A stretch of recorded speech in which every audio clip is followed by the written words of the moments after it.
Everybody, good morning. I think we'll just make a start. So, welcome to sunny Linlithgow, and thanks for having us, and thanks for coming along today. This is the penultimate in a series of regional roadshows across the country. We have been taking the Town Centre Action Plan 2 right around Scotland. This is the fifth in a series of 6, and we finalise that in Kilmarnock in a couple of weeks' time, and then we'll take all of the feedback and learning from these events back to the government to discuss next steps. It's been a weird couple of years for everybody. This year is going to be just as weird, but I think the key thing here is the fundamentals are still strong. We work well as communities. We've got a country that we need to be proud of. Our town centres still need nurture, but when you come to a wee town centre like this, you can realise just how successful towns can be. You know, it really is a beautiful town, Linlithgow. Got a lot going for it with the loch, palace, canal, lots of good retail in the core of the town, and good strategic vision about what happens next in terms of repopulation of the town centre. See a lot of development sites. So it can be done, and I think that's a key message. But when COVID came, I think we had to get together and work out what will the new normal be in the future. You know, how will people be educated? How will they work? How will they engage with town centres? And also bearing in mind climate. That's a big driver in everything that we're going to have to do moving forward. So Professor Lee Sparks, who is Deputy Principal of Stirling University, is also the Chairman of Scotland's Towns Partnership, was appointed by the Minister to set up an external advisory group, a review body, to basically come up with a better policy for towns. That being said, we already had a Town Centre Action Plan that was internationally recognised as good practice. You know, we were one of the first nations to actually understand that our towns are really important.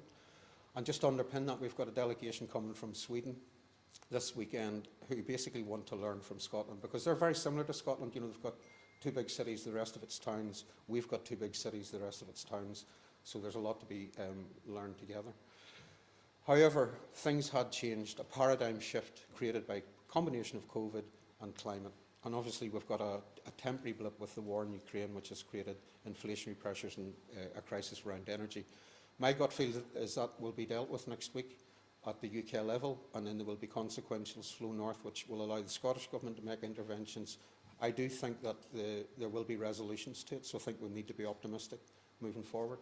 And I think the resolutions will come quite quickly, because we had started to see a sustained recovery after Omicron. Things were starting to get back together again, but we can't take our eyes off the main drivers, which are a post-COVID world and climate emergency. So TCAP2 was published by Professor Sparks under the title A New Future for Scotland's Towns. And it really asked 3 simple things. 1, we all talk about towns and we all know how important they are. You know, 70% of our population live in towns, not cities. 2/3 of our businesses are in towns. It's where most people are and live. So we need to do more about it. And there needs to be a recognition in all of the big policies, whether it's economic or planning or climate. And that seems to have happened over the course of the last 6 months or so. So the National Strategy for Economic Transformation, the National Planning Framework 4, which gets laid in front of Parliament shortly, all of the big policies now have towns and town centres embedded in, so they're going to get more focus. The second thing was the fiscal disadvantages, the taxation system.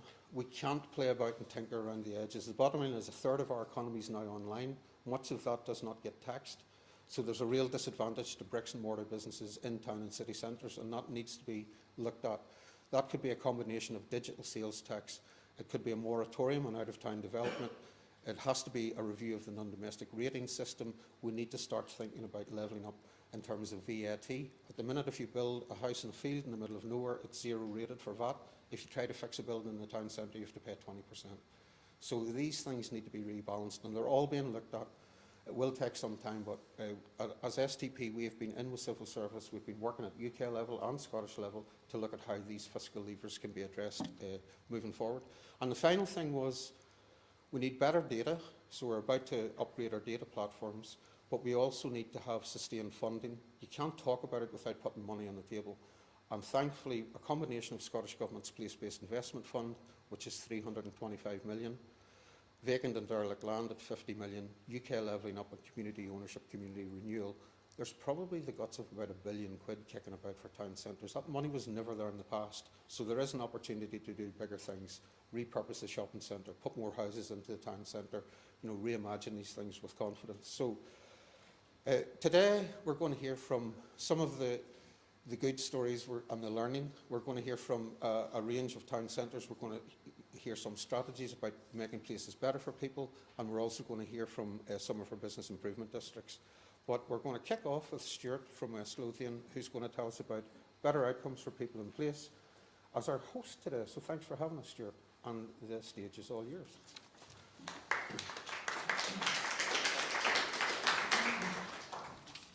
Good morning, everyone. Hope you're all well. To those of you who crossed state lines to be here today, welcome to wonderful West Lothian. I'm conscious that I am but the first of many speakers today, most of whom will be far more entertaining than I am. So I'm going to keep my presentation brief and talk for a few short minutes about how my colleagues at West Lothian Council are delivering across our towns for people in place. I'm going to kick things off with a project that has received a lot of attention in the national media, which was the announcement of the development of the town of Winchborough around the principles of a 20-minute neighbourhood. It's one of those phrases that people instinctively understand what it means when they hear it.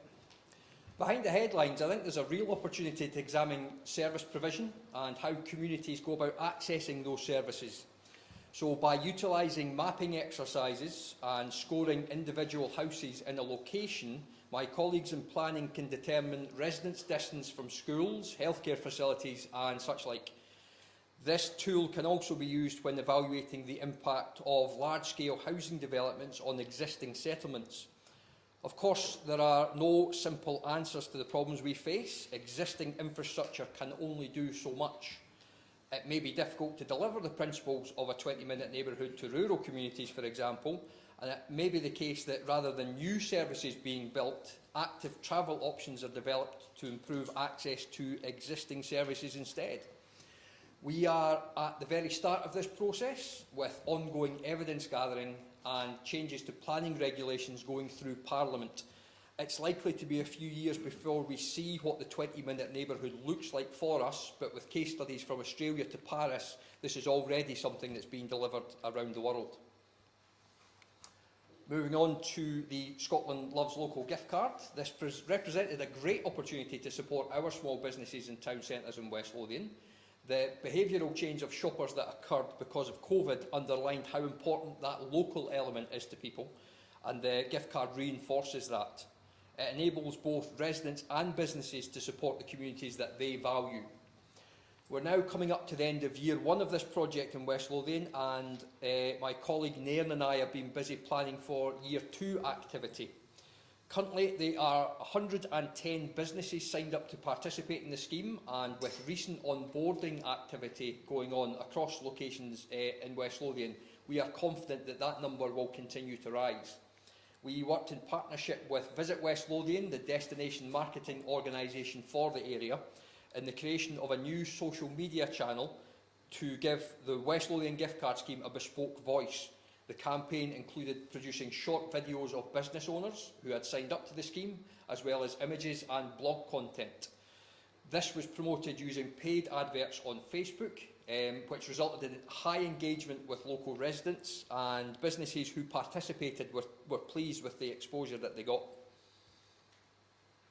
On climate action, the climate change strategy adopted by West Lothian Council in October 2021 sets out a total of 28 actions under 6 outcome areas: energy, transport, waste, adaptation, resilience and biodiversity, land use and management, and embedding climate change. Good progress is being made across a wide range of strategy actions, with a number of them already completed. At the risk of disappointing the audience today, I'm not going to go into each one, but if you are interested in finding out more, I'd be happy to provide you with more information.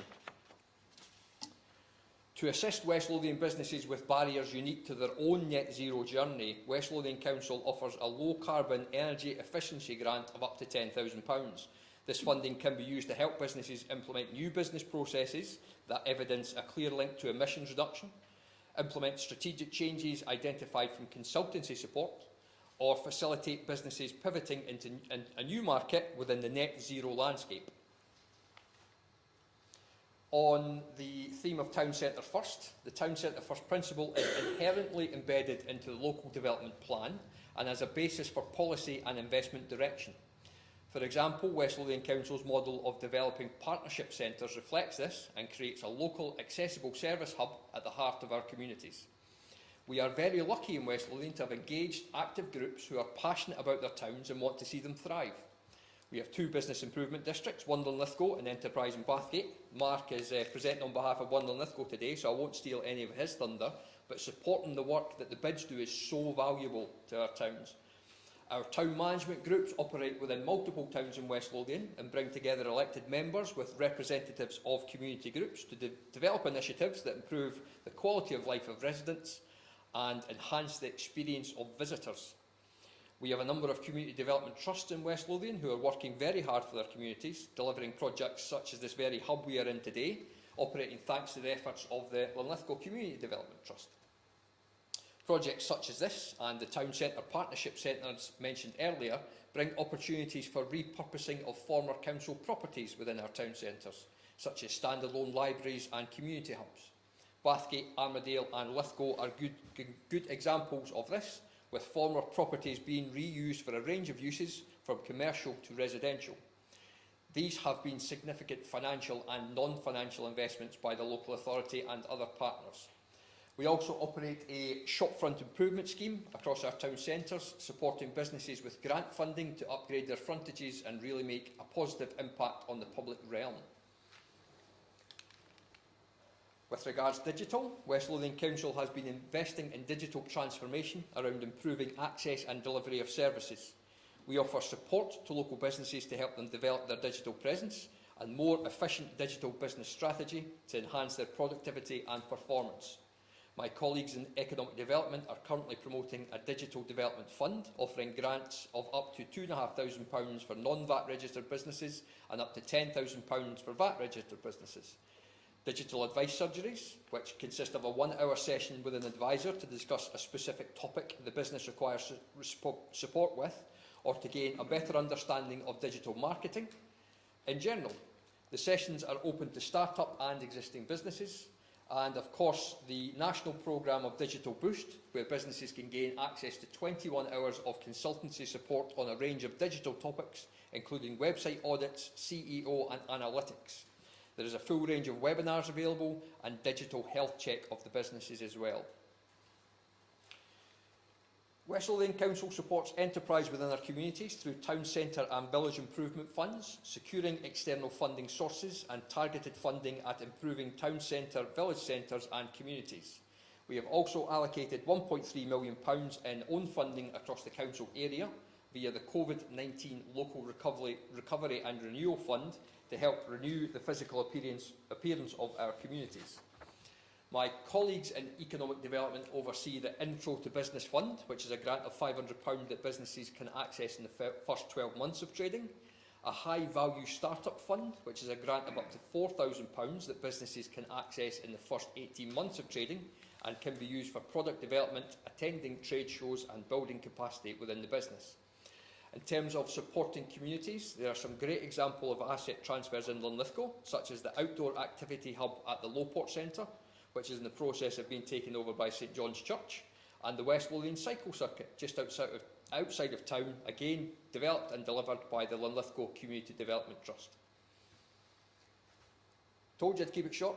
The reinvigoration of our town centres is the responsibility of everyone. It is vitally important that businesses and community groups are given the support to achieve their ambitions for their communities. Thanks for listening today. Make sure to visit some of our fantastic independent shops in Linlithgow while you are here today. And if you have any questions or just want to say hello, please get in touch. Thank you.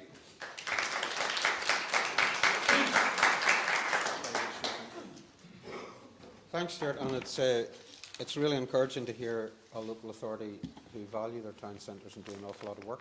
Moving on swiftly, we've now got Jackie saying about placemaking post-COVID. Jackie MacArthur from Falkirk Council, over to you. Thank you. very much. Oh, where's the... Put on the table there. No. I've had it from you. Oh. There you go. Oh, personally, I just prefer to listen to Phil for another half an hour. So, how do I move this all along? Hi everyone. My name is Jackie MacArthur. I am an Economic Development Officer in Place Services in Falkirk Council. So, it's lovely to see all my friends and colleagues out there. I'm glad you all made it, because I nearly didn't. I was on the phone to Elaine saying I'm lost, how do I get to this place? So I am really delighted that Scotland's Times have asked me to come along and talk to you about some of the things that we're doing in Falkirk. Obviously Elaine and I, as their local bid manager, work really well together, and I know that's not the case across the country. So that relationship is something that I'm really proud of, and I think together we're delivering a lot of fantastic work in Falkirk. So I'm here just to tell you a wee bit about that. So, first thing we did when COVID struck was pull together a COVID working group. So we all know how hard it is to get decisions made in big organisations like councils. It can take weeks to get things done. So I made a call to some of my key partners in planning, who else did we have? Roads, licensing, waste services, all the key players that were going to be involved in getting our town centres ready. So I made the call, said, look, we've got this group, we need to react quickly, we need to get support out there to our businesses and our communities. I only want you to come along if you can make a decision and you're prepared to roll your sleeves up and get things done quickly. So that was a welcome introduction. I thought it was my phone there for a second. So we brought together all the key people, and every Thursday morning we'd all gather around our laptops and read what we needed to do that week or that day to get things moving. So we decided that we were going to concentrate on three main priorities. So it was connections and access. So that was looking at what we could do in our town centres to repurpose areas. How could we make safe places for people to gather? What could we do to repurpose our roads to give hospitality outdoor space? What money did we need? How did we provide people with marquees, outdoor tables, the support? And you can imagine we were able to bring in licensing, we were able to bring in planning, we were able to bring in road services, we were able to get all these things really done in a matter of hours rather than weeks as it would be before. We concentrated on connections and access, we concentrated on our outdoor hospitality. Remember, overnight businesses lost their livelihoods. One of the businesses we worked with employed over 100 people, so it was crucial that we supported them and got them back to work as quickly as possible. And we did, obviously, town centre management. This is when it really came to the fore. This was about enhanced cleaning. This was about creating spaces that people wanted to come and spend, putting in floral enhancements, putting signage in place, providing PPE equipment. Our taxi marshals, who had normally been out in the evening economy, were then deployed into the daytime economy. So they spent time walking around, supporting businesses, speaking to visitors, just giving that soft touch and that reassurance that was needed at that frantic time. So the COVID group was fantastic. They're really, really instrumental in taking things forward. And now that COVID's over, we still meet every week. We meet every Thursday morning at 10 o'clock. All these services all come together every week, and we agree what we need to do in our town centre. So it's working really, really well. I thought people would tail off and go and do other things, but no, everybody's there every week, and it's a fantastic way of just getting things done really quickly. So I'm going to talk to you about some of the other projects that we're doing. So we knew that car parking is always an issue. It's always the number one thing that businesses bring up. We need free parking, we need better parking, and we decided during COVID that that was something that we really needed to address. Overnight people lost their livelihood, overnight people stopped coming into their town centres, so we needed to react quickly.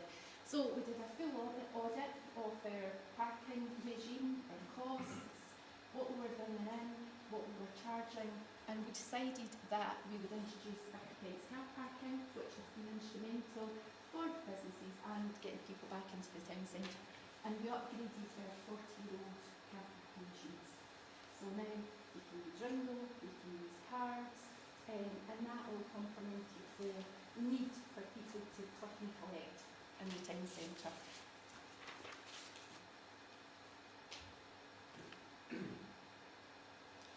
So conservation and regeneration in the town centre is very crucial.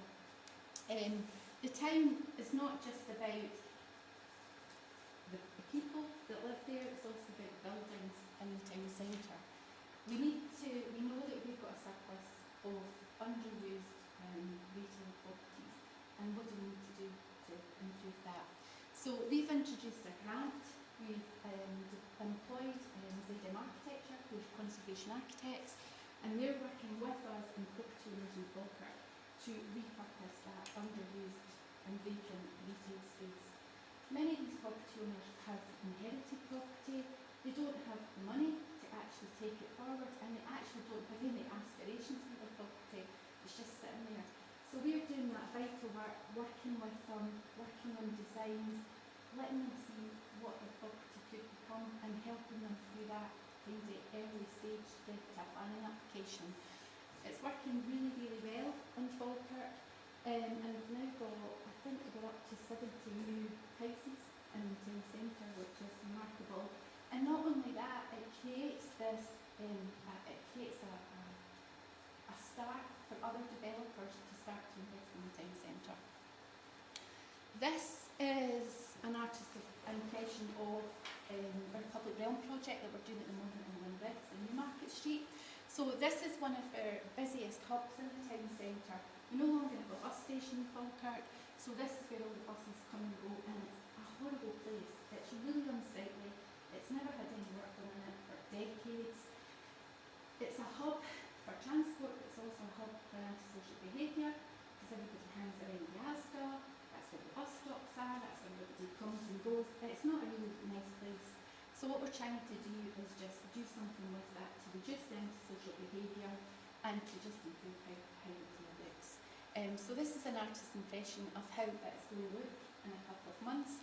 But importantly in this is a project where when I started the project, I heard that there was also roads maintenance happening, and there was also a bus stop relocation project happening as well. So we got the teams all together, so we had one period of engagement, one period of disturbance for the town, and obviously it keeps both things in. So it's another really successful project. This is a luggage parcel locker that we've introduced into Falkirk. The luggage locker has obviously, when visitors do return, we hope that people will put their luggage in there and go spend all their money in Falkirk. But meanwhile, this is another unique tool for businesses to engage with their customers. Because no longer is it about 9 to 5. We've got to be using that online trading platform, getting businesses to buy, to trade online and also engage with their customers out of hours. So what happens is, if you decide to buy something from one of the local shops, they will send you a unique QR code, so you can go up to that and with that parcel locker at 11 o'clock at night, collect your parcel. But not only is it great for trading, it's also great for other things. We've got inquiries from homeless charities looking to put supplies in there for homeless people at night, and it's just the opportunities for our limitless, and this is working really well in Falkirk as well. Really cheap, 15 grand, connects to our public Wi-Fi, and really delivering for businesses. I'm really proud again, we've introduced Wi-Fi, not just into Falkirk, we've got public Wi-Fi in Falkirk Town Centre, we also have it in the 4 district town centres as well. So this has been, we're right at the start of our journey. People think once you put the infrastructure in, that's it, but that's where the hard work starts. We need to start to get all the businesses engaged, get them using that as a way to engage with our customers. So public Wi-Fi, when you walk into Falkirk or any of our district town centres, you'll be prompted to join our free Wi-Fi. When you join that, you'll put in your email address, it's GDPR compliant, I must add. You'll put in your email address and that's it, we've got you. We will direct you to what we're doing in the town centre, we'll direct you to a landing page, and that allows us to capture your data and it allows us to engage with you about promotions we've got on, events we've got on. So public Wi-Fi is one of those things that is only as good as the information that you put on that. So we, through our Economic Recovery Fund, we gave additional funding to Falkirk Delivers, and they're working directly with the businesses to get them to see the benefits of using that public Wi-Fi to engage with customers. Again, relatively cheap. When I looked at putting public Wi-Fi in Falkirk 10 years ago, the costs were crazy. I mean, we were talking £100,000 to do that. Now we've done that for under £50,000. So it's a really good investment. Public art projectors. This is a visual of a projector that we've got in Denny Town Centre. As you know, Denny Town Centre is one of the centres that we've recently regenerated. I had a councillor on it me every week saying, I want a mural on that gable end wall. It just lends itself perfectly to a mural. And it did.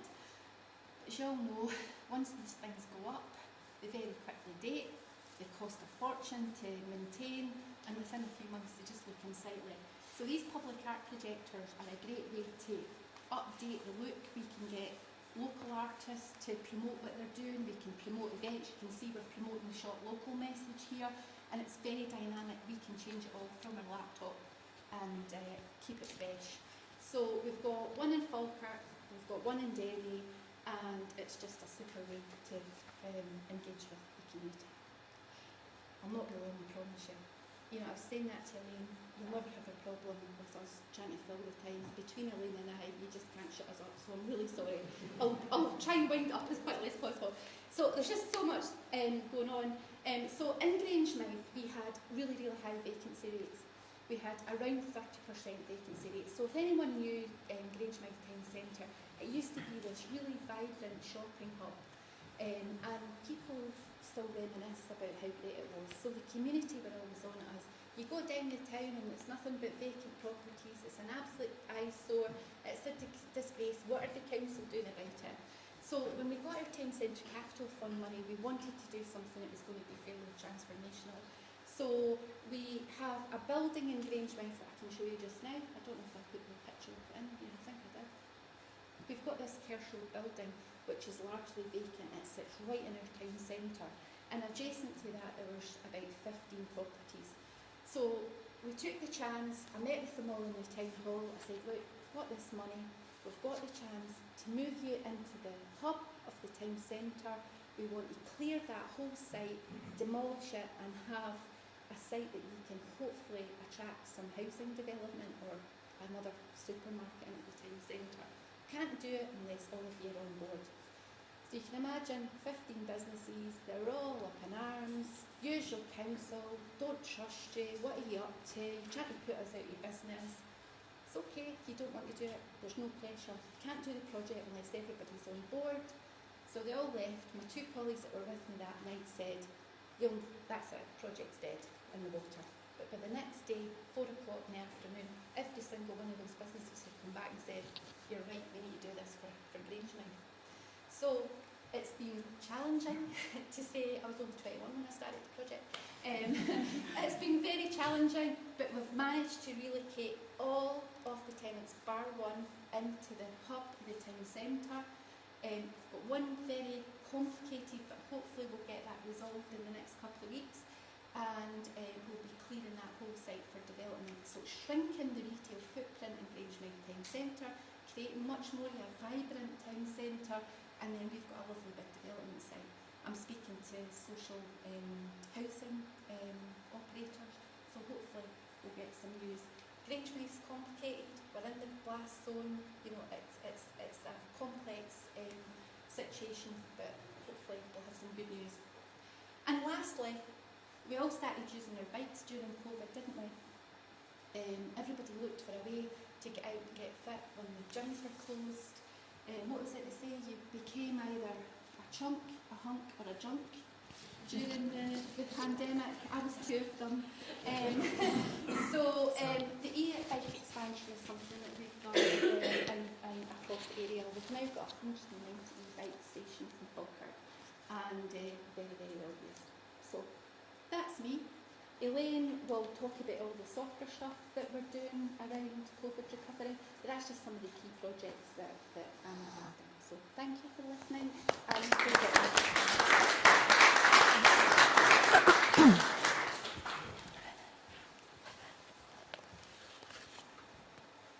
I feel like a priest up here with my wee parapet thing. Okay. So, good morning, everyone. Jackie's already introduced me, so we're tight for time, so I'll just jump straight in. But I will apologise in advance because I can talk. Falkirk Delivers, we're the Business Improvement District. Jackie and I, we're actually a bit of a double act. We work hand in hand. And when I speak to some other bids throughout Scotland, I'm disappointed to hear that many of them don't have the strong working relationship that I have with Falkirk, and I definitely wouldn't have been able to deliver the projects without the support of the local authority, and it has worked. I know that they get as much out of the relationship as I do, so it works really well. So COVID-19, I thought I would just run through very quickly some initiatives that we did in Falkirk. We provided quite a bit of support to local communities, we provided business support, we did a welcome back campaign and a delivery service. So I'll just talk very quickly. Regarding local support in the local communities, what we did was we had a team of volunteers which worked with the local pharmacies. So on the day of lockdown, we met with the pharmacies in the town centre and said, what can we do to support you? And we provided over 3,500 deliveries of prescriptions throughout lockdown through the bid and the local volunteers that we had. We also worked with the local hospitality businesses. We cleared out their excess food. We helped them get funding to continue to provide Meals on Wheels, working with the local food banks. What I wanted to do was for people to remember how much the town centre businesses actually had helped and supported their communities through this lockdown, which it did. We, in the team of volunteers, we actually had businesses, local owners or managers from town centre businesses who went out and they did shoppings for the local community, people who were shielding. We worked with Falkirk Council. As many as will know, there's a lot of red tape sometimes that local authorities have. By working with us, we cut through all of that. We could deliver, make decisions, put things in place instantly, and it worked incredibly well. We also had worked with local NHS. They couldn't allow people to take items in with them to the hospital. So we contacted the dentist in the town centre and said we need toothpaste.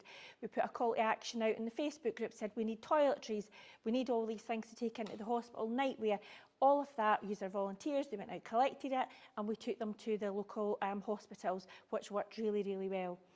In terms of business support, we secured over £2 million worth of grants, so people who had applied for grants had these knocked back. We didn't make it exclusive just to Falkirk Town Centre. Anyone who came chapping at the door, who needed help, we sorted it for them. And I'm incredibly proud to say only one grant we couldn't get resolved, everything else we did. So it worked really well. We also we set up a Facebook group very quickly, and we use that Facebook group to this day to connect with our businesses. We've got a very engaged and connected business community in Falkirk. At the moment, they're putting pictures up of the bins. We've tidied up our area. What's everybody else doing about it? So it actually works quite well. I'm needing a joiner. Can anyone recommend anyone? So it's a really good platform to use. We went out to the streets and chapped doors in COVID. As Jackie said, the COVID working group that was set up initially, we actually went with the key decision makers out into the town centre, chapped on the hospitality doors, chapped on the restaurant stores and said, right, how can we help you? The decision makers are here. We'll cut through all the red tape as quick as possible. And the businesses were incredibly grateful to that. We also, as Jackie mentioned, we had the COVID marshals that worked really well, and we put gazebos in the town centre, and businesses shared gazebo space to increase their footprint.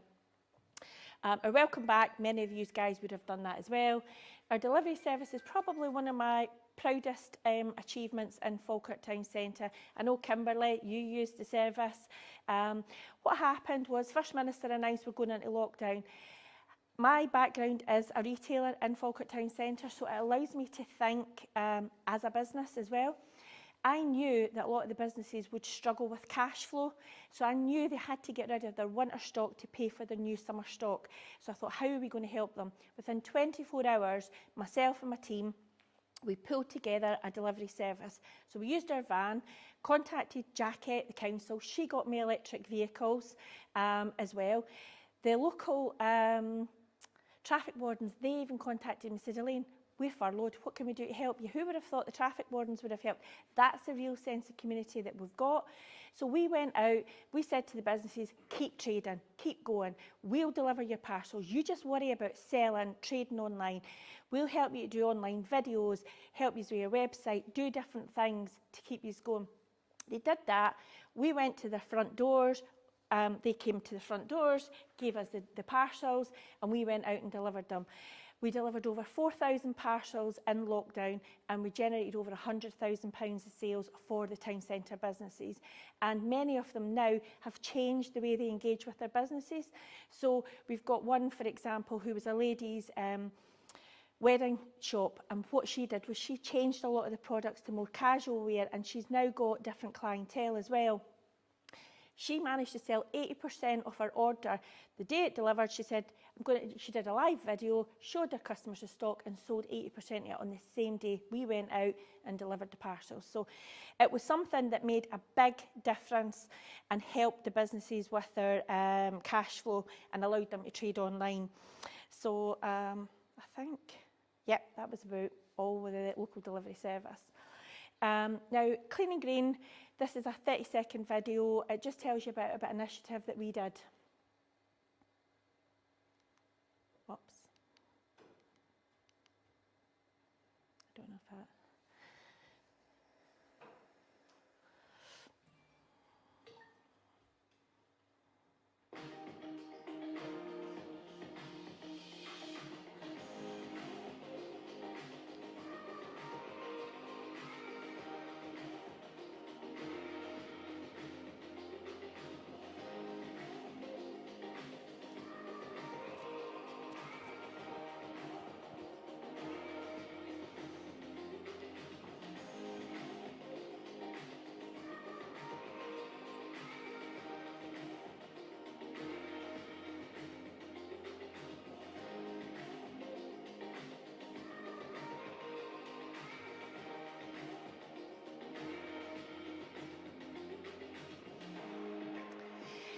So this delivery service, this was set up as a result of the success of the service that we provided to the town centre businesses.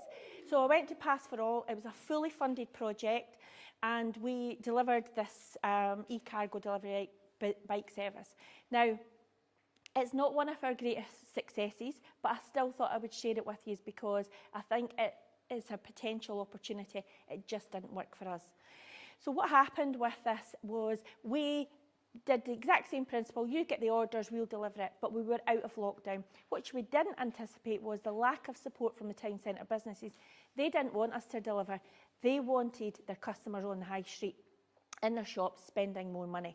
So we did do deliveries for it, but it was nowhere near the 4,000 that we had. We had hoped that this would be a longer term sustainable project.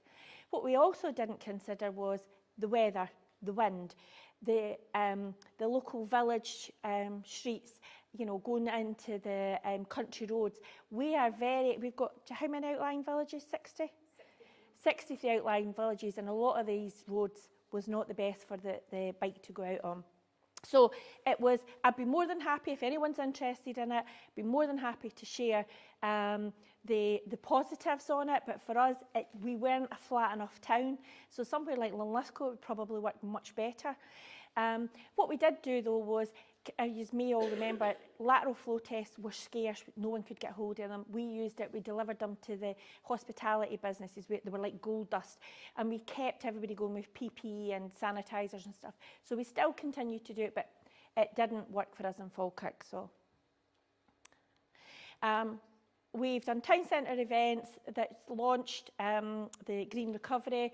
We've also worked with the council for Take the Right Route, which the Falkirk Council have got an app which promotes people walking, cycling, and they use the District Towns gift card, which is the same as the Love Local gift card, but it's our own one for Falkirk.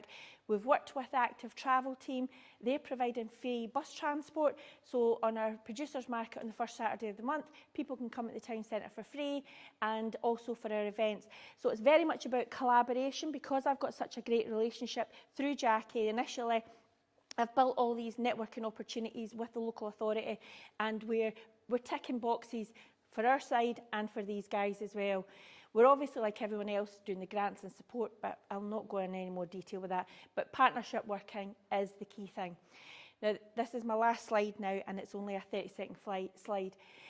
This is an example of what we've done to repurpose a unit in Falkirk Town Centre, but we've also used it as an income generator. So what's happened is I approached a local business landlord and said, your unit's sitting empty, let me have it, I can do some stuff for the communities. We transformed the unit, we've done it a number of times now, and we're using it for kids' activities and different things in the town centre. The last one at Easter time, we converted it into a Mad Hatter's Tea Party unit, and we bought props for the, but what we also have got through working with the council, we've got snow globe. So we had this snow globe that we've now got, so the snow globe and all the Mad Hatter's kit that we've got, we're now in a position that we can rent that out to other bids, councils, gala days, etc., and now use it as an income generator. On average, about £1,500 to £1,800 per day is the price for it. So that would be what it's worth for us. We're just working on that at the moment. But this lets you see one of the units that we've got. I don't know if that's got a sound thing. Sorry, it's okay.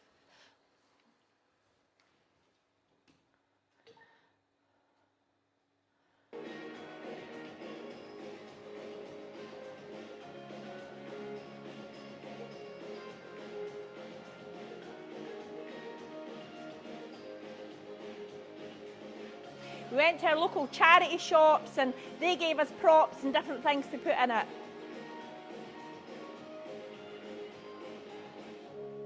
So just to let you see how you can potentially repurpose some town centre units but also use it as a potential income generator as well. Okay. Thanks, Elaine. I'm too talk that much that I don't have any joke time left. That's terrible. Chandra's going to tell us about the Highgate. Where are you? Come. So we've got a new developer moving into town. There's bigger jigsaw pieces at play. Tell us what you're going to do with the Highgate. And do it briefly. I will do it very briefly, don't worry. I'm here, my name's Chandra, I'm here today to represent Belgate Limited. So we are very active within the UK, and I'll talk more specifically about Scotland obviously, but we are buying shopping centres throughout the UK with presence in Cumbernauld, Kirkcaldy, Rill, Burton, Falkirk and soon to be Dundee, which we're just waiting on the council progress and assignation for that.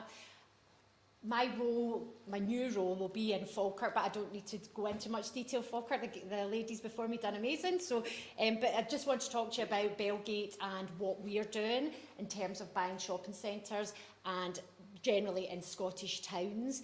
So we're a team of experience turning around these shopping centres that are challenging in towns. Some might say distressed shopping centres, but definitely challenging. Any retail environment just now is challenging.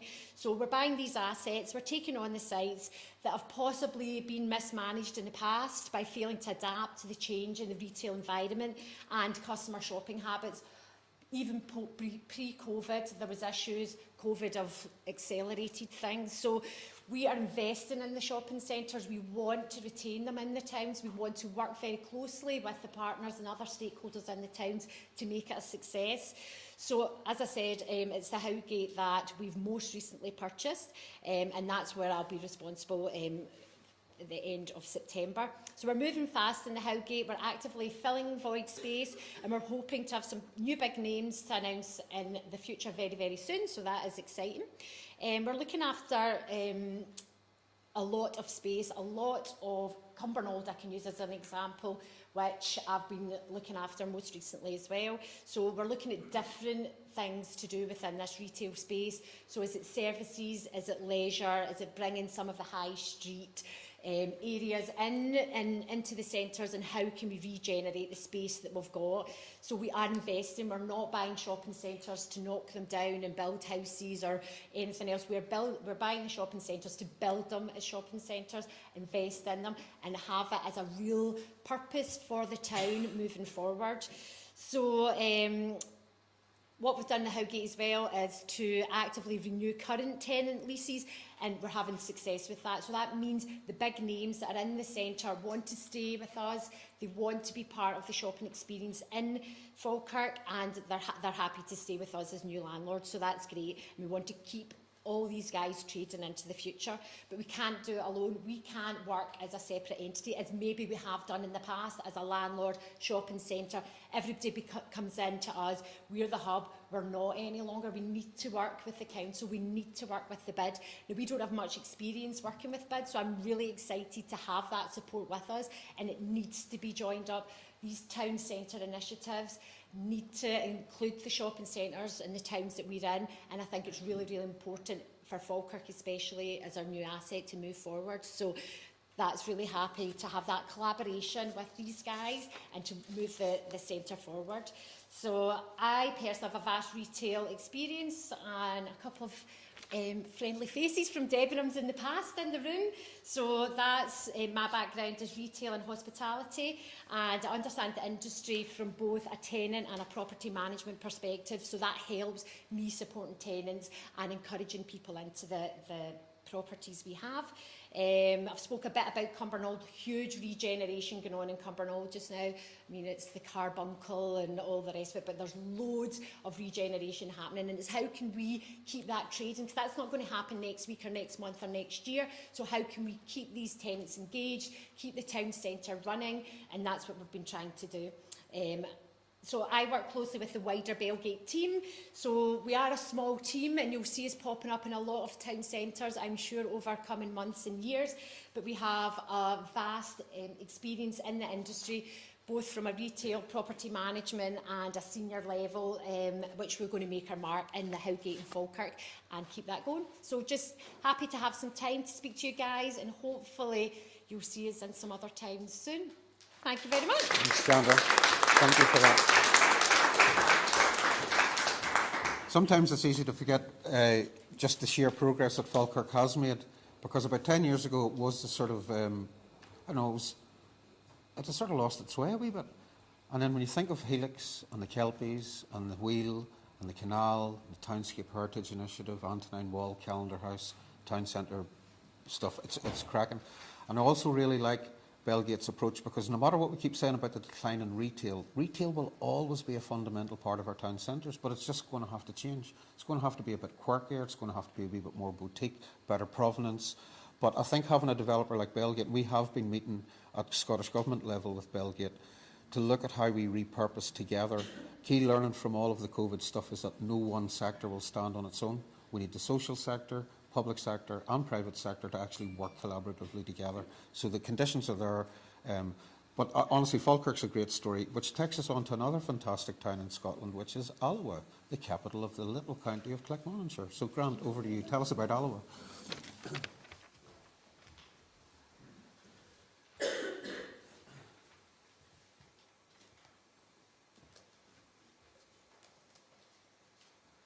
Thank you, Phil. Thank you. Good morning, everyone.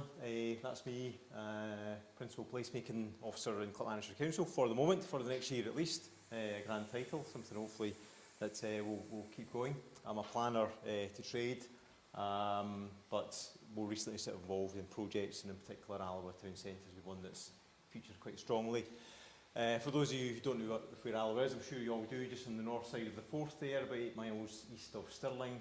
And the town centre is the sort of purple hatch bit there, and you can see we're very close to the river. A lot of industry is still down by the river in Alloa actually, and the town's of heritage is very much industrial based, glassmaking, brewing, coal, shipbuilding, and there's still, I think Alloa's still sort of transitioning away from that, as I say, but the industry is still very much part of the town as well.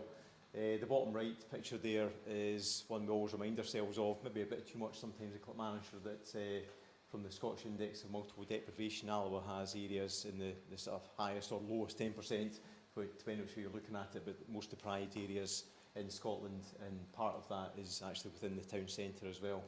So we're always conscious of how we do shift the dial on some of these inequalities in that area. There's a lot of good news, a lot of stuff going on. The High Street's had a lot of investment in it, and changing some of the streetscape.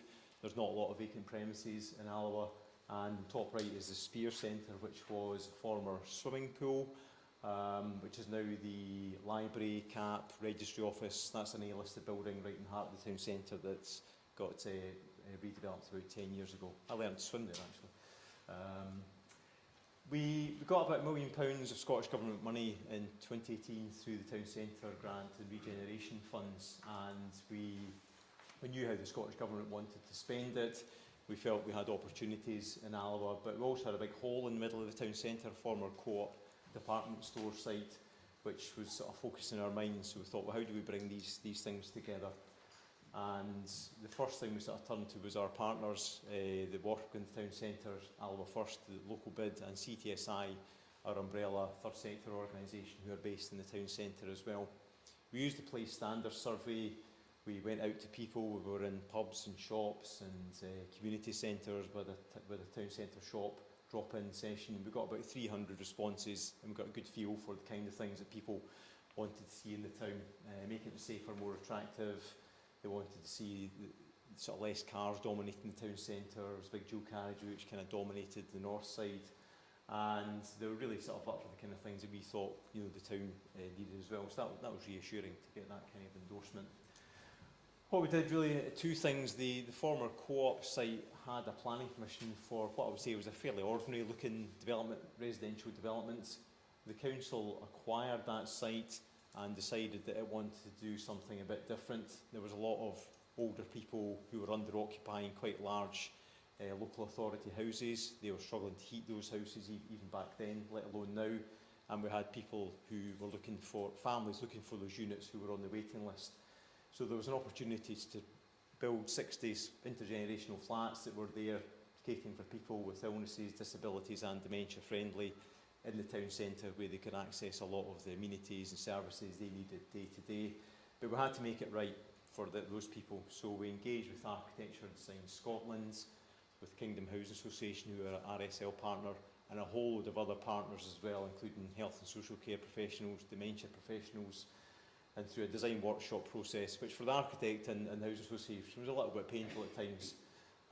This development really transformed both visually and in terms of how it will function for people that are going to live there. And as I said, we realised we needed to sort of put things around it with that £1 million that we had to make this not just the development but the whole town work for those people, and in doing so work for the businesses and the people working in the town as well. So with, again, Alloa First, CTSI, we came together with a set of projects we felt could be delivered, could work, and would make a difference for everyone. So we called it Living Alloa. The poster on the right sort of shows the kind of themes we had. The first one was around arriving, and the picture on the left is Alloa Hub. That was a former public toilet which the council had closed about 3 or 4 years ago, and CTSI had an idea to reopen that as an active travel hub. Club Manager's got a great active travel network. And then once we talked a bit more about it with Alloa First and CTSI, there was an opportunity for it maybe to be a town centre hub as well. So I won't say too much more about that because Diane's sitting in the audience from Alloa First, and she'll hit me if I steal some of her thunder about Alloa First. But that Alloa Hub, that's a really exciting project you'll hear more about in just a moment. We needed to make that dual carriageway crossing a bit safer, so we did some work there. There was a horrible little dark alleyway that was actually the main link between the train station, a lot of the residential areas and the town centre, that we opened up with a private owner who we brought inside.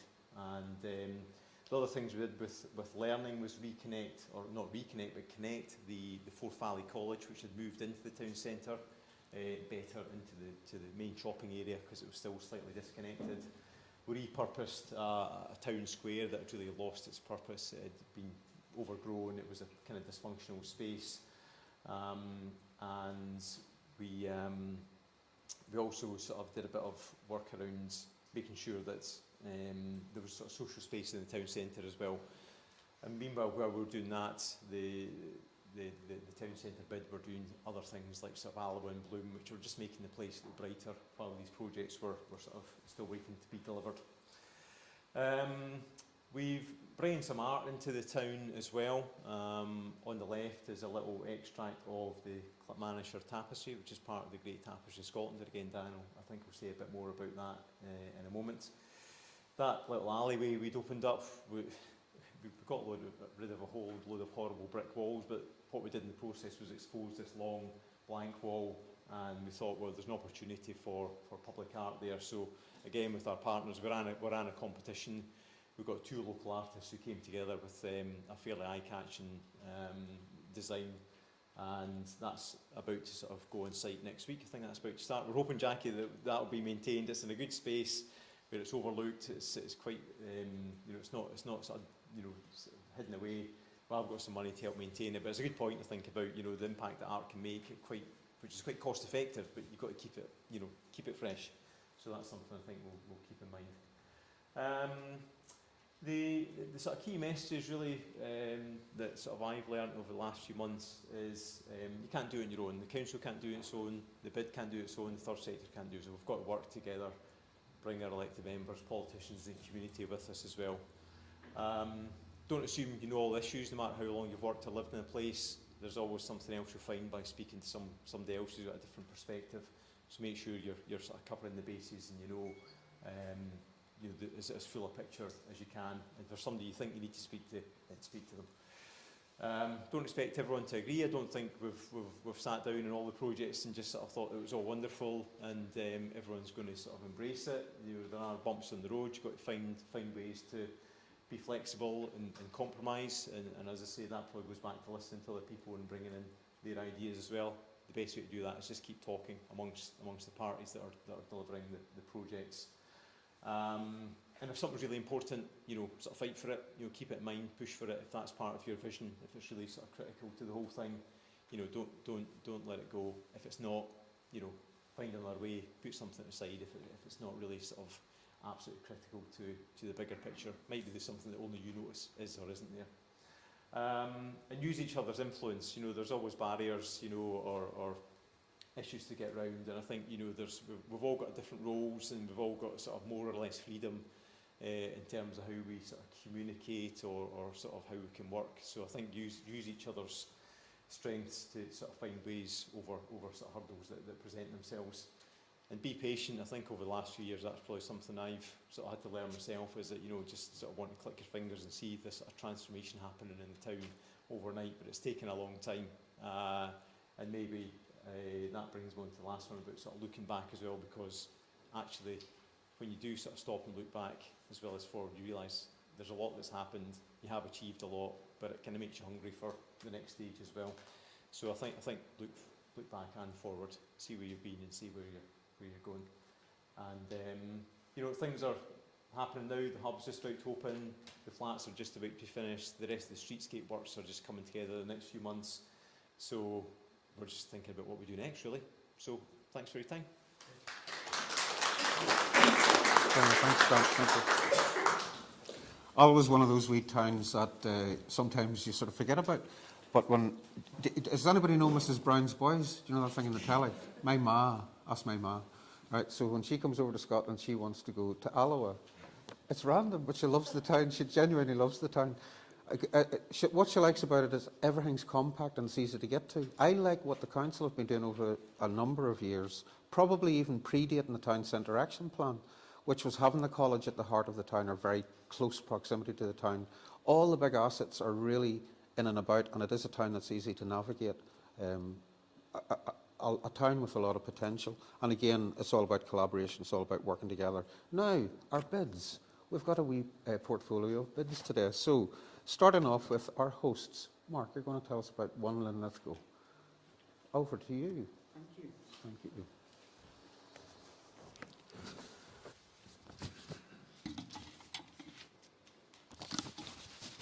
So, first of all, on behalf of One Linlithgow, thank you all for coming here today. It's great to have Scottish Towns come and actually visit our town and see what it's all about. One Linlithgow is a whole town bid. It was one of the first bids to incorporate the town centre bid and the Mill Road Industrial Estate and bring the two together. That's brought many challenges. The town's steeped in history. There's so much to offer, and we've got a lot of civic pride, which we really need to play into to enhance the town and to move it forward. The motto of St Michael is "It's kind to strangers." Not always Phil's experience of coming to the town when he's visited the pubs. He did mention it. I'm going to start off just by talking about some of the challenges faced by bids. We're going through an unprecedented cost of living crisis, and many businesses are facing increased costs, which are only set to increase with the energy price and all the rest of it. Many of them in town will see the bid as another cost that they can do without. So it's something that we need to address. The bid at the moment has probably faced a bit of a challenging time, and we've got businesses that are struggling to survive and all the rest of it. So the bid really needs to stand up. The time for action's now, and we need to really help and support all our levy payers to have a future. So the town needs a strong One in Lithgow more than ever. Despite the tough economic backdrop, the time for action really is now, and One in Lithgow has the next 2 years to really engage, deliver and add value to our levy payers. So how are we going to do that? Jennifer's joined our team alongside Sally. Plans and activities, support do they need now going forward? We need to evolve that, we need to move that day. Part of the key planning that Jennifer's really bringing to the team is about having the smart objectives so that we can deliver really positive improvement and changes for the town, adapt to the challenges that are out there and make that difference. And the other part is working collaboratively to achieve a whole town tourism strategy. That's not been done before, and it's really, really important. You've got the likes of all the good things going on in Falkirk, and we get many visitors going to the Falkirk Wheel and other things. We've got the Preserved Railway over at Bowness, and we've got all the heritage in Edinburgh and Stirling. We're on the M9 corridor where people come through, but they don't actually come into Linlithgow enough, despite the tourism buses we get. So we need to work on that combined strategy, bringing everyone together, businesses, accommodation providers, Historic Scotland and every other partner we can with West Lothian Council, so that we can make that really work. One in Lithgow has delivered some really positive aspects. It's supported businesses through COVID, through the pandemic, with various additional funding that we got given to launch Scottish Towns, shop local campaigns, providing screen grants and sanitizer and other things, just to help businesses get through some of the costs they needed. We've delivered a CCTV system for the town centre to improve safety and help tackle some of the antisocial behaviour that has been sadly happening in town at different times, and I'm sure other towns are facing that. And also the introduction of ANPR cameras to the town centre.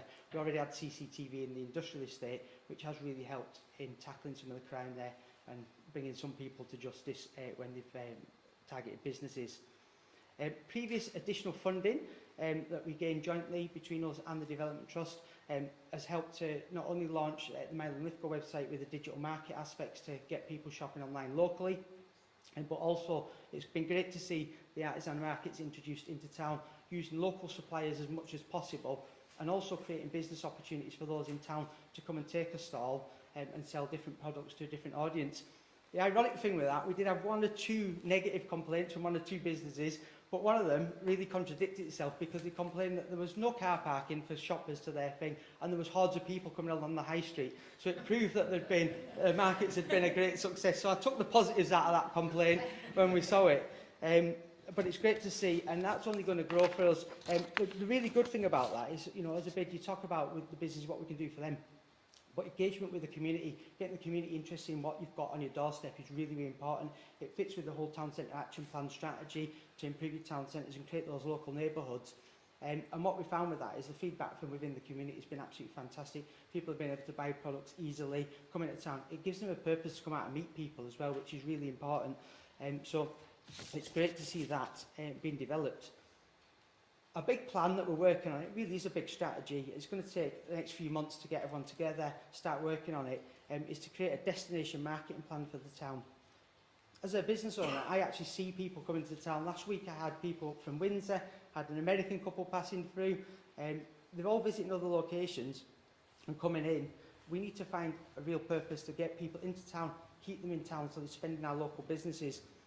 It's a strategy that's going to involve all partners, everyone working in collaboration. It's the only way to have a proper joined-up strategy that will work for everybody and work for the town as a whole. So there's a lot more to come with that one, which is really important. Christmas is coming. It's important for the retail sector, and the girls are working through a real plan. I've been told they both love Christmas, so that's all we're going to hear about. I mean, as Vince and know, in retail, we knew what was happening for Christmas now. We were ready for it. The stock starts piling and all the rest of it. It's so, so important. And what we want to do is really get everyone shopping locally, get people spending in the town and enjoying spending the time. We have a lot of events like our Torchlight Possession, Advent Fair. So there's lots of things going on that will bring people into town and keep them in here. The other thing that the bid's developing is our Linlithgow Loop, which originally started as a list of offers really on market days that can be handed out to get people back into the bricks and mortar business along that high street. Jennifer's developing that into a full brochure, which will have recipes, it'll have gardening tips, it'll have other things to really engage the community and also highlight a lot of the local business that we have to offer in town. Our town, of course, is much more than just the bid, and by all those working together really will help to improve our community, and we've got some fabulous organisations. We've got the Development Trust that's launching the cycle circuit, which is bringing that investment into town. Ron and all his volunteers do a fabulous job with all our floral displays, which has just gone for the whole Britain Blue judging, so we're waiting on the results in that in October. But the army of volunteers we've got, it really does help to put Linlithgow one step ahead. The Community Council's working on the place plan for local people, and very much the Town Centre Action Plan, the place plan needs to work together so that we can bring those improvements. One thing we will say about bids and going forward is that by everyone working together, we need to have the trust and empowerment in the local community so that it brings people in, brings the investment in. We know that town better than everyone else, and by having that investment we can make those sustainable improvements to keep the town vibrant for the future. In the place plan, it actually talks about Linlithgow being quite vibrant. It looks quite vibrant, lots going on, but we've got an ageing population. We need to have some investment in infrastructure. We need to have more housing to bring local families and allow local families to live here as well, so that way the town can remain vibrant going forward. So it's really, really important that we all work together to plan that and deliver that sustainable future for the town. And that's everything from me. Thank you very much. Thanks, Mark. Danielle, can you come and tell us about Stirling, please?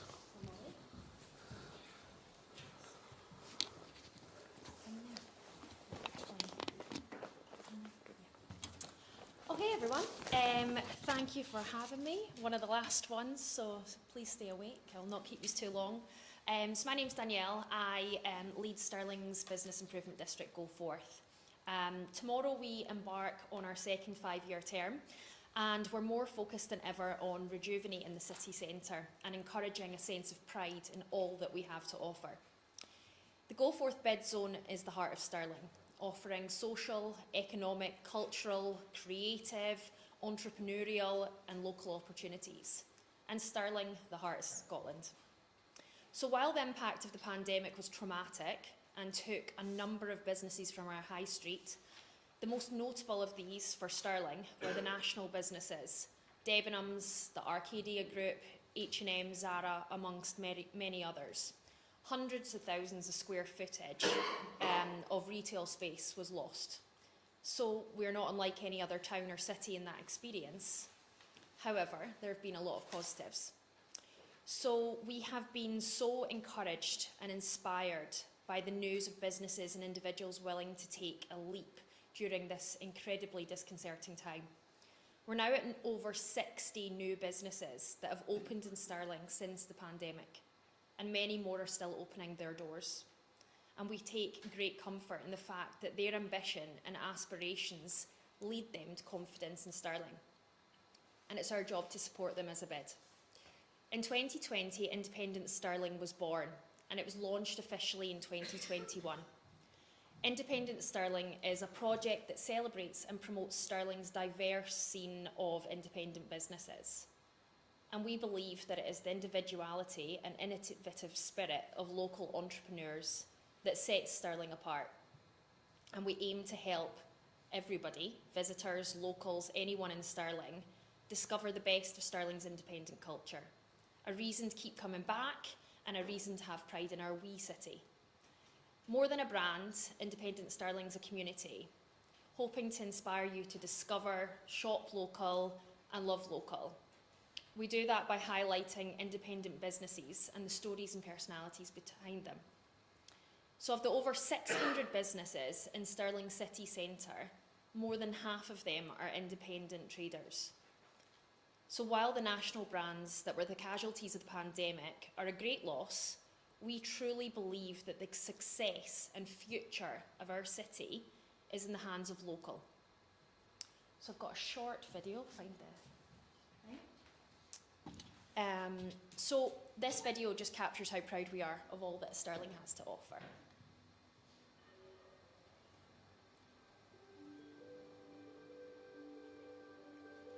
Would you believe me if I told you that this isn't only a city, it's a rock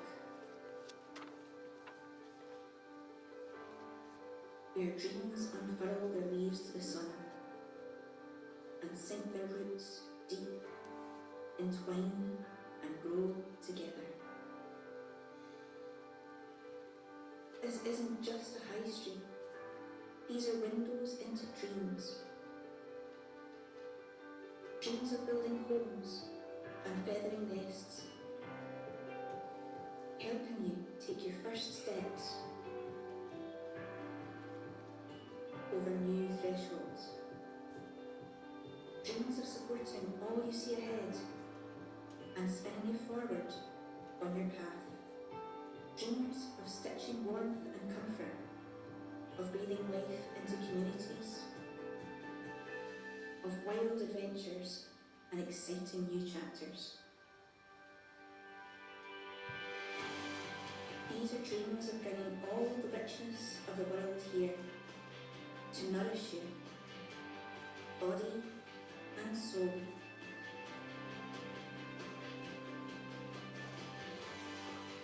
With sweetness, with beauty,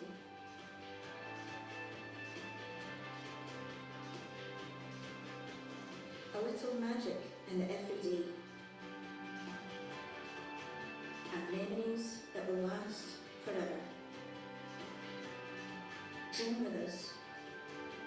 Raise your glass to friends old and new, families who've weathered storms and stayed here for you. Visit and take with you any of the thousands of tiny things that say we are yours. Hold close our dreams of a future where we grow together from this rock, this beating heart of Scotland.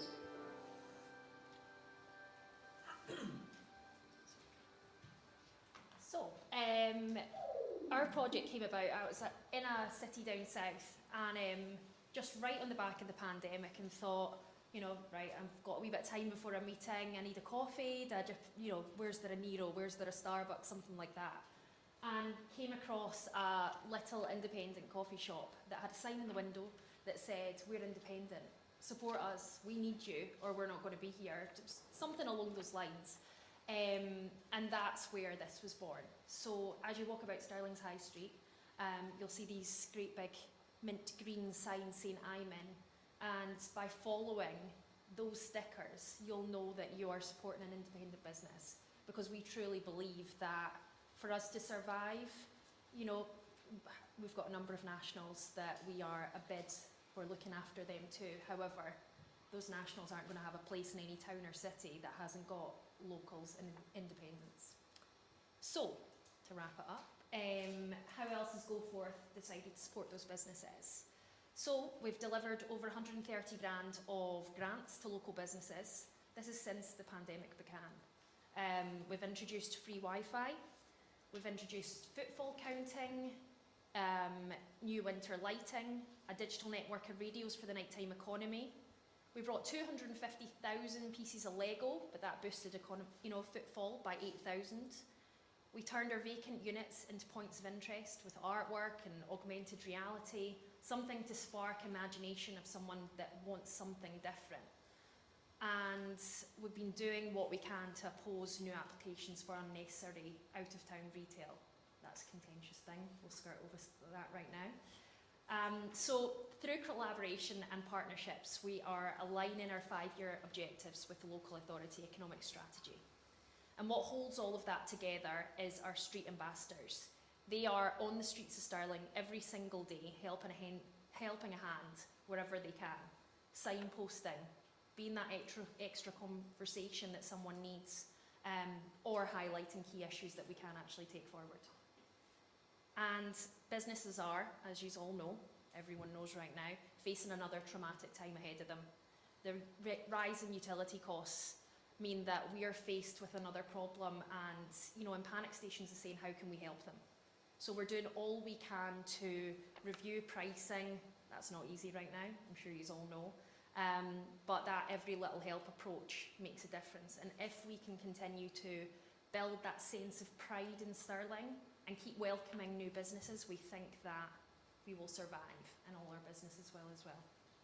So, to quote the TCAP, number 2, Goforth believes in the opportunities around emphasis on localism. One of the key things that came from the report for us, that community and optimism will help rebuild the town centres and help us prosper. Thank you.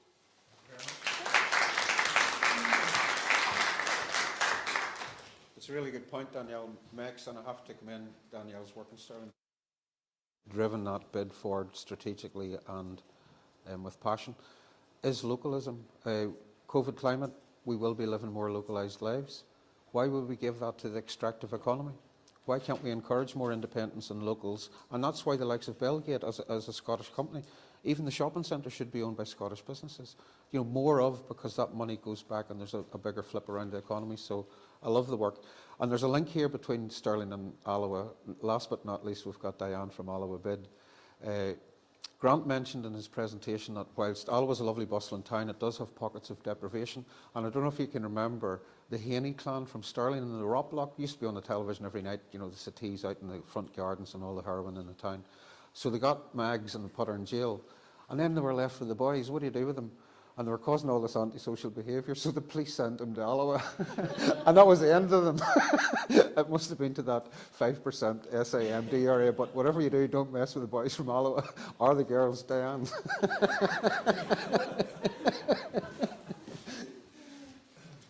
We're well over time, so I'll keep this very short because I rushed out this morning, printed out my notes, and they're too small for me to see, even with my glasses, so it will be a bit of winging it, I'm afraid. Everybody's done fantastic work here today, so well done. I could go through all the stuff that's going on in Alloa, but I'm not going to do it. I'm going to focus on the one piece of work that I think has demonstrated probably the best collaborative working that I've ever experienced in my career in business improvement districts. So Alloa Hub Limited is a new initiative. It's due to open its doors officially the end of this month. And we're the first community benefit society for Kilmanshire. So it's been a bit of a journey for us. We didn't know what was involved in a community benefit society. So yeah, it's been a journey. So Elaine gave me the brief to tell a story, so I'll start a long, long time ago. And a long, long time ago, once upon a time, September 2018. Can we do it forward? No. What have I done, Elaine? Press the wrong button. So 2018, our public toilets were closed by the local authority. That's great. So this is what it looks like just now. And this project has all been about regenerating, re-energising and reimagining our town centre. So this is what it looked like back in the day. It was just a really dated, dull, very unsafe building to visit. It was in an enclosed area. The Haneys were all hanging about at the just outside an area we call Shilling Hill, where we have the bus station. And it was just not a great building, and obviously costing the local authority a lot of money, so it was closed up September 2018, and I came into post in August 2018. I had been asked to come and have a look at Alloa Bid. It had stumbled along for its second term, so it was in its then coming towards the end of its 10 years. It had been lots of great stuff back in the day, but I think just like a lot of bids, I came off the ball. It was doing hanging baskets, few events, not very much else, very unconnected with the local authority, very unconnected with the local community, very unconnected with a lot of the great organisations that we have in the town centre. So my first project obviously was to get it through the ballot, which we did in October 2018. The council contacted me and asked could I put out the message on their behalf to say the toilets were closed. I ignored it. So the toilets were shut up, and then we had to look at delivering our 5-year business plan. We had to get, the first thing we had to do was get a new board that were excited and could see the vision for Alloa. So I went out and about, and the first people that I spoke to was a local design company who had invested in their premises in the town centre, and they very much wanted to see it flourish. And his name was Trevor, and he said, Diane, I've got an idea. I think we need to take the toilets and we need to turn it into a tourist information office. That was the first thing that we thought it should be. And I agreed with him. And then I went and visited a lady called Anthea Coulter, who works for Clackmannanshire Third Sector Interface, who obviously Grant touched on. And if anybody has met Anthea, you give her an idea and then she wants to take it to the next level. So she said, yep, tourist information would be a great idea, but how about if it was an active travel hub, a well-being hub, a bit of a museum, a workshop maybe, volunteer space. So we put together this initial artist impression was only a 3-page document, and I think that's the first one that you ever saw, Grant, wasn't it, that gave us the spark of the idea the toilets could really be something special for the town centre. So it was a bit of a journey. We went and we approached everybody that was working on the city deal money, and we were met with closed doors everywhere we went. There's no money in Clackmannanshire for this. There was no interest. And then Grant and his team thankfully took a real partnership approach when they started looking at the Kingdom Housing project at Primrose Street development for the assisted housing in the town centre. And we were invited to sit at the table, myself and Anthea, and we were really made to feel part of that project, that our influence, our opinions for the business community, the town centre were really listened to. And lo and behold, we managed to get the hub incorporated into the Living Alloa project. And then when the money became available, the funding was allocated to the hub for the renovation of it. So it's been a fantastic project for us. I kept reporting back to my new board, who were excited about Alloa, and they kept saying, it will never happen, it's too much money, it's impossible. And then slowly, very slowly, we were able to report back, actually, it is happening. And then we all panicked and went, oh my goodness, we need a bigger business plan. How are we going to run this? And that was when the Community Benefit Society model was looked at. So Alloa First will always have a seat at that table. CTSI are going to be part of it as long as they see it self-funding, and then they're quite happy to hand it over, but it will be this exactly what it says, a society that benefits the local community. So we put together a share document, launched it, and we've raised just over £15,000. We haven't managed to show people inside the building yet, and we think there'll be a lot more interest once that happens. But we do have a 3-year plan. We've managed to negotiate a rent-free lease from the council, so it has been a real partnership approach.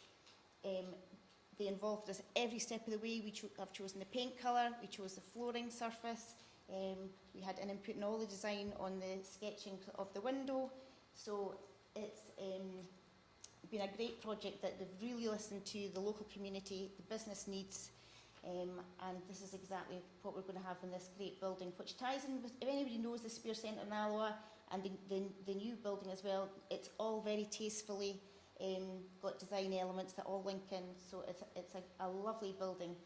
The entrance is now facing the Ochels and the Spear Centre and the new housing, so the back is facing the bus station, but we are the arrival point from the train station and obviously the bus station, so we want to be the first stop point. So the hub itself is going to be all about active travel. We got from Keep Scotland Beautiful funding for the e-bikes, and we have managed to buy 3 e-bikes. They're not going to be part of the wider network because we want them as a cash generator for ourselves. So, but people can put the rest of the Forth Valley network into these pods as well. We're going to have all the business information in the town centre. We're going to have a TV screen that's got on a loop with all the events, the activities, advertising, promotions, etc. We've got a little workshop space, which is going to be multi-purpose. It's going to be an income generator as well because we're going to hire it out. We've already taken bookings for November and December. People want to do Christmas workshops in there. It's going to be Santa's Grotto.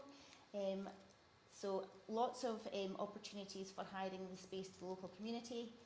The Clackmannanshire Tapestry, which Grant touched on, that is a piece of work. I don't know if you all know the Great Tapestry of Scotland. It came on exhibition to the Spear Centre a few years ago, and somebody pointed out that there was no representation for Clackmannanshire, so the guy that designed the tapestry went away and drew 5 panels representing the industries in Clackmannanshire, and then 50 volunteers, of which I was one, stitched through COVID. It was a great time to do this project, so everybody was at home stitching, and the panels are going to be on display as part of the Great Tapestry Network in the hub, and there is a recess space, all beautifully lit, where it's going to be on display.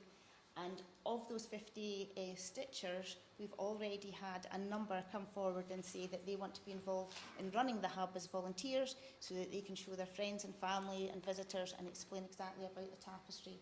So that's going to be a real asset to us, and hopefully bring visitors to Alloa, because we're really struggling to get visitors, tourism visitors. We're going to have a shop element to it, two sides. We're buying our own stock, which is not conflicting with any other businesses in the town centre. But believe it or not, you cannot buy Ochel fudge in Alloa town centre. So it's going to be products like that, as well as some Alloa merchandise, all very nice, tasteful products. And we also will have a corner which is made in Clacks, and that's where our local crafters and businesses can sell their products on a sale return basis. And obviously we have got a disabled toilet, beautiful toilet. Everybody's more excited about the toilet than anything else. So there's a toilet back in the town centre, and it's got full disabled access. You can actually get a mobility scooter through the doors and through to the toilet. It's obviously got baby change facilities. We're working with Breastfeeding Scotland, and we're hopefully going to be promoting that in the hub as well. So lots of opportunities. And this was us on our judging day for Alloa in Bloom. Hopefully get a gold this year. We got a gold last year, so we're a bit worried where it's going to go this year, to be honest. But they saw it last year as a demolition site, basically, and they were really impressed to see that it actually had come to fruition. So we hosted our presentation inside the hub. We didn't have any furniture at that point. So I think they went away quite impressed that we had actually managed to achieve the goal that we set out to. So all happy ever after. And we're taking part in Doors Open Day on the 24th and 25th of September. Please all come to Alloa and visit. It will be up and running by then, hopefully not quite at capacity, but in some shape or form. And we've got free parking, so no excuses.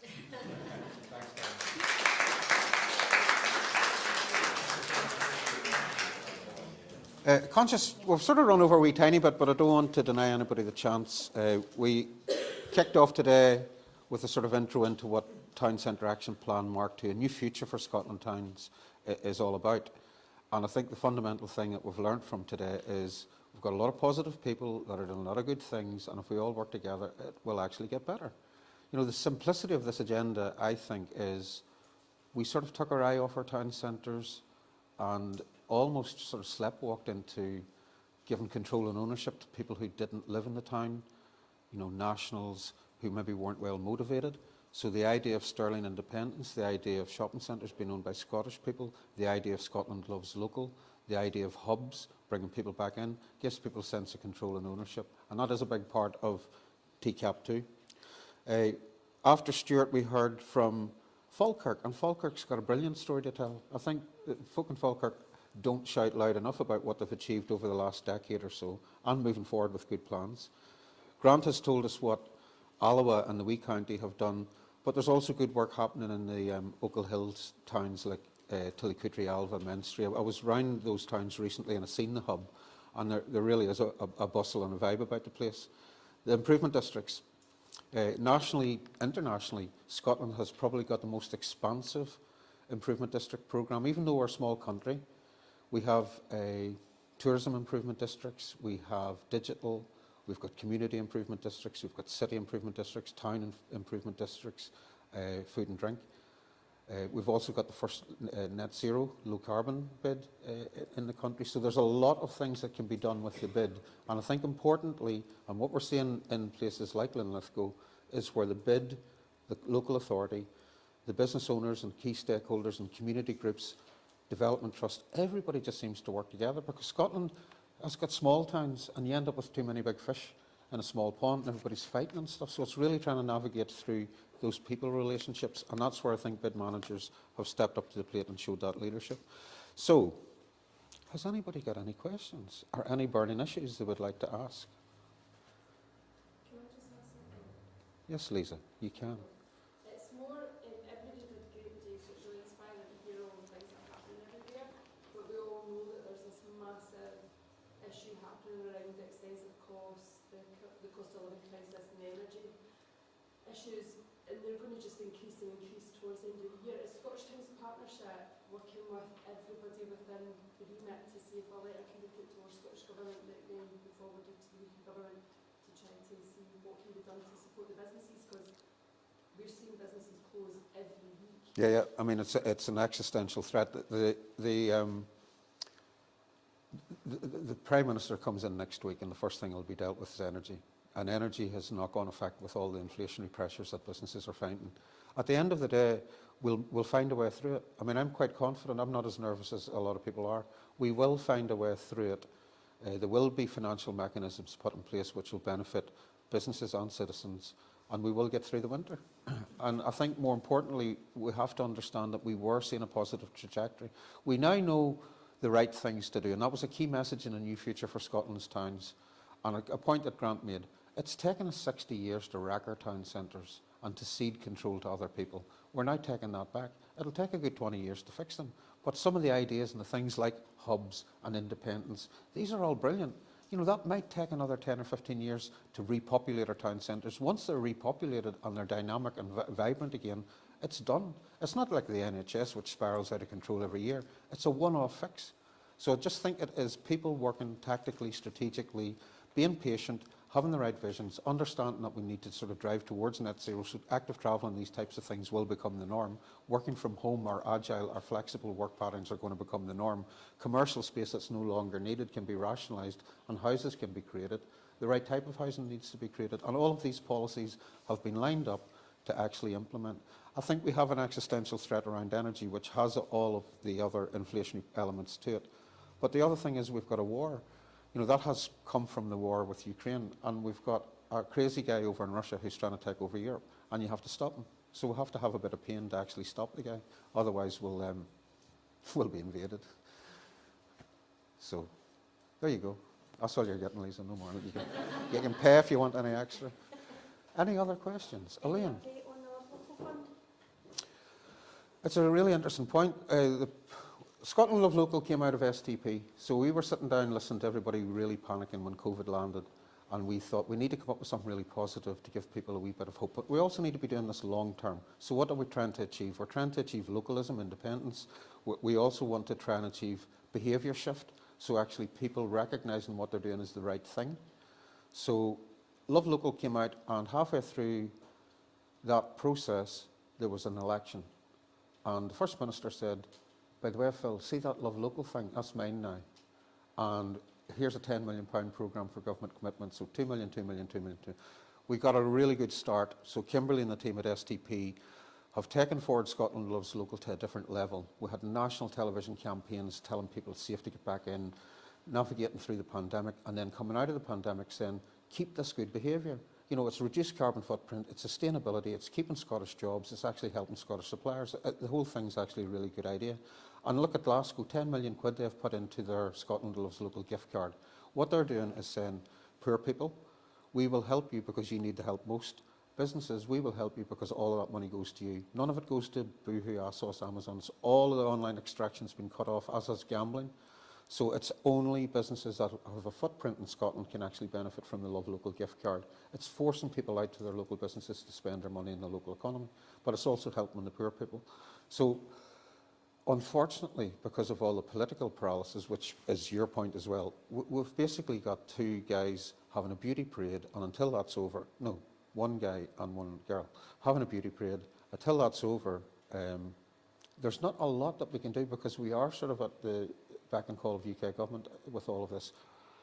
But the meantime, we are still lobbying, and we would welcome lobbying from your side to say, where's the money? Cough up the cash. Because we could be doing with that money now, and I think because we have now got a much better understanding of what needs to take this to the next level, a technology upgrade. For example, if we were able to make the card, the Love Local digital currency, smart tech, the Scottish Government's food poverty or energy people could just send that money out to people immediately, and they can pay a point to get their energy bills paid. They can go into the town centre, get a haircut, a pint, or whatever. The proof's in the pudding. Whenever we pathfindered this down in East Ayrshire, 4,500 cards were sent out to people who were in receipt of free school meals. Every single penny of it was spent on food and clothes and a few wee toys going up to Christmas. So it actually just made people's lives a bit better. But it also helped the business community. And there's a multiplier effect. You don't just spend your card, you spend whatever else you've got in your pocket as well. So from a business perspective, it's good. From a poverty perspective, it's good. And it also takes the stigma away from poverty, because if you've got a card, I mean, I've spent these cards out in Oban going for a meal. So middle class people, rich people, poor people, you don't know who's who. So no more food banks, no more food vouchers, no more uniform vouchers. Have a bit of dignity with all of it, but also benefit the Scottish business community. I don't know where the money is. I should have just shut up and said I don't know, shut up. I'm sure you'll get to the bottom. We'll find it, we'll keep looking. Why is Westminster impacting a fund that was already in place for Scotland? Sorry. No, well, that's a good point, but generic budget pressures across the piece post-COVID, I think there were so many emergency and fast decisions that needed to be made for the right reasons. There are budget pressures, and that has to be addressed. But fundamentally, so much of the Scottish Government actually depends on consequentials. So we need to wait for the UK Government to make big spending decisions, and then the consequentials flow north, at which point the Scottish Government's got a lot of control over what it does with that.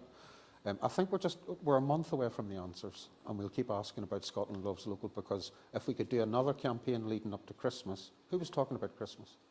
Somebody. Mark was talking about Christmas. But seriously, it is the next big window. And if we could get things moving now, I genuinely think that would be the economic boost to help people through that cost of living crisis and the energy crisis. It would be a big, big play into all of that, so fingers crossed. But it would help me if you guys keep coming to me and say, where's the money, Phil? And then I can send it up to the boss and say, where's the money, boss? And maybe he'll find it. Everybody's leaving because it's 12 and everybody's hungry and people's bellies are rumbling. Does anybody have any other burning questions? I'll just summarise. Listen, thanks very much for coming along today. Sun shining in Linlithgow, the plants are out in bloom. I honestly think we will see through, we've seen with COVID, the fear, which is two extremes of human nature, one end fear, one end love. And I think when we've seen people's reaction, we've got another bit of a crisis, a temporary crisis to get through. We'll get through it. And the message I've learned today is our town centres are the beating heart of Scotland's communities. Scotland has a culture that's the envy of the world. Lots of things happened in these towns that actually benefited everybody around the world. For a wee tiny nation of 5.5 million people, look at just the inventions that we came up with. Like, I'm Irish, so I'm just pretending that I'm Scottish, but I've been here 30 years, so I'm half Scottish. But, you know, if you think about things like penicillin and televisions and telephones and bicycles and tar macadam, you know, the list is endless, the most important one being whiskey, of course. But seriously, as a wee nation, you know, there's so much pride. The towns out here tell your story. That's basically the legacy of lots of different generations of Scottish progress, enlightenment, and so on. We're just the people that are here now. It's up to us to lead. We need to give people confidence that things are going to get better, and we need to actually push as hard as we can to make them better. And I love the people in this room, because I know you all do your own things. You've got businesses to run. You put your time in to help other things. You're helping with community work. We just need to do more of that and continue on a positive journey. So thanks for your time. And go up, like Mark said, and enjoy all the stuff in the wee independent retailers in Linlithgow before you jump the train. Get a pint at Platform 3, maybe Ian's in a better mood today.